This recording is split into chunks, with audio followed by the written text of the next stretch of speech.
Today on the homestead, we are working on building nutrient-dense soil by adding things like compost to all of our berries and our raised beds. Why does this even matter? The average grocery bill for a family of 4 in the United States is right around $1,200 a month. If you compare that to the average grocery bill in 1950, that was $13 a month. You can see the big difference there. But not only is the difference in food and what we're buying, because in 1950 the groceries were a lot more simplistic, and I think we can all agree if we kept our grocery budget as simple as it was in the 1950s, grocery prices, or our grocery bill, would be a whole lot lower. However, that's not really the case in modern times in 2026. And the difference between the food in 1950 and the food now in the grocery store is completely different. The USDA and other studies that they have comparing crops from the 1950s all the way up even into the early 2000s, not even into 2026, have found reductions in calcium, iron, magnesium, phosphorus, vitamin C, a whole bunch of minerals and vitamins that used to be in our produce that is no longer in our produce. They've dropped in some cases all the way up to like 75%, depending on exactly what mineral or vitamin you're talking about and in what piece of produce. But why does that even matter? Because if the soil loses nutrients, the plants don't have anything to absorb. That way, if your apple is 75% less in vitamins and minerals that you're eating now compared to in 1950s, that's going to mean you are hungrier, you're eating more, you're going to eat more apples to get the same amount of vitamins and minerals that you would have had to do in 1950s. So it's no wonder that our grocery bill is higher. We are eating more than ever. It's because a lot of that has to do with the fact that our food is way less of a quality than what it was back in even the early 2000s, even in the last 26 years, how lacking our food has been. So adding compost and hay, which you see here, or straw, or we put wood chips down. The straw and the wood chips do two things, right? They're going to help repel weeds by keeping our ground covered, but also we're going to leave this here. It's going to break down and it's going to add to the microbiome, the healthy level of your soil, making us grow vegetables and fruits that are uncomparable to anything you will buy in a grocery store, which is why adding compost can be so beneficial. We do a lot of fishing, and all of our fish bones, all of our fish scraps will end up in the garden at some point. Another thing that we're doing to try to build healthy soil is we are leaning into a no-till method, or a very slow till method, meaning before we used to till our garden all the time, like every 2 weeks throughout the summer, and we are no longer doing that. We actually didn't till any of our soil this year, not in the garden, not in our raised beds, except where we put our potatoes. We did end up having to till that, but everything else we just added layers of straw, we put our compost in. We had a hard time finding local compost. Normally we use what's in our chicken coop. However, this year our chicken coop was beyond what it ever has been, and our straw from in there was just not usable. We didn't want to compost it. You could tell that it had some issues going on, and we didn't want to put that over where we were going to be growing food. So we actually found a local horse sanctuary that sells compost that they make there from the manure. So we spent, I think it was like $100, and we got 2 huge dump trailers full of compost.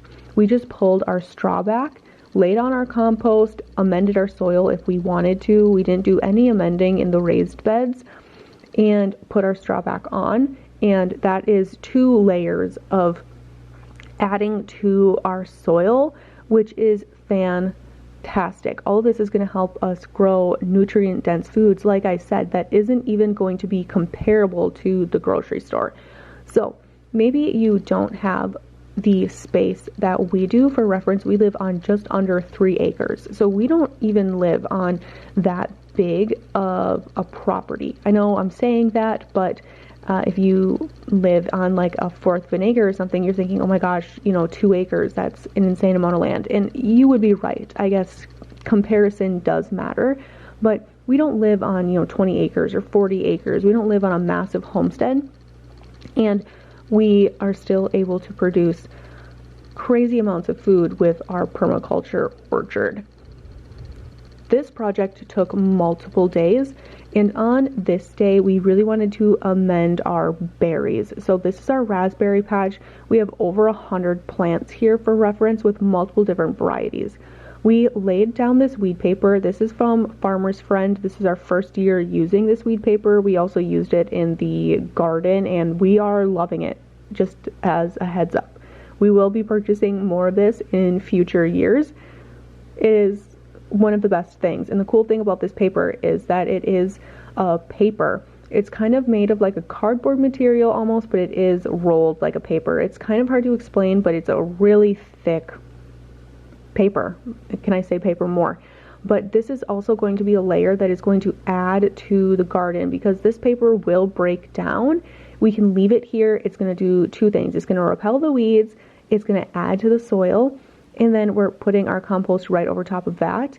And then we are going to put wood chips over our compost to help repel those weeds, because otherwise we're just leaving fresh dirt up. And if we don't cover it, nature is going to.